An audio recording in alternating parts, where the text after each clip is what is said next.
केवल रथयात्रा किंबा हबिष्याली समय सेवा नुहे बरम ठाकुरंक प्रतिटी जानीजात्रा समय mission Odisha ambulance division Puri जेपरी भक्त पर्यटकों सेवा दिए ताहा अतीव प्रशंसनीय बोली कहिसेंती पुरीर जरूरीकालीन अधिकारी अनुश्रव गंतायत।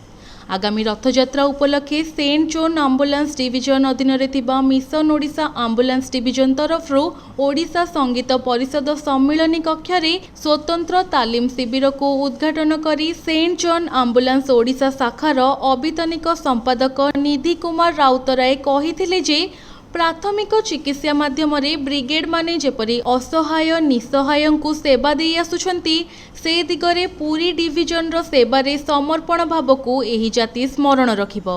Saint John ambulance division Puri रो जुग्म संपादक मधुसूदन मिश्रंक सभापतित्व रे अनुष्ठित एही कार्यक्रम रे अन्यतम अतिथि भावे समाजसेवी प्रसन्न मिश्र, आंबुलांस रे पुरातन ब्रिगेड बद्री मिश्र, रेडक्रॉस रो वरिष्ठ कर्मकर्ता जयंती महापात्र और मधुमिता महापात्र, अनुष्ठान रो स्वास्थ्य कर्मकर्ता डॉक्टर पवित्र कुमार प्रधान जोग देथिले।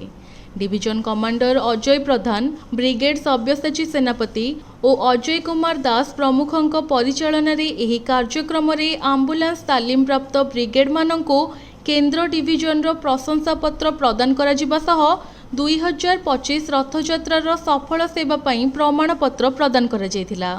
एथिरे 70 रु ऊर्ध्व स्वेच्छासेवी जोग देथिले एवं विशेषकर आगामी 2026 रथयात्रा रे सेंट जोन आंबुलांस पक्षरु ब्रिगेड माने स्वास्थ्य सेवारे विनियोग हेबे। श्रृंखलित भावरे सेवा प्रदान करा जिवो।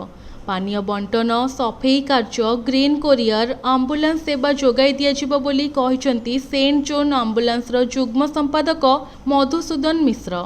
विशेषकर 500 ब्रिगेड को नहीं जातीय स्तरीय कैंप करा जिवो।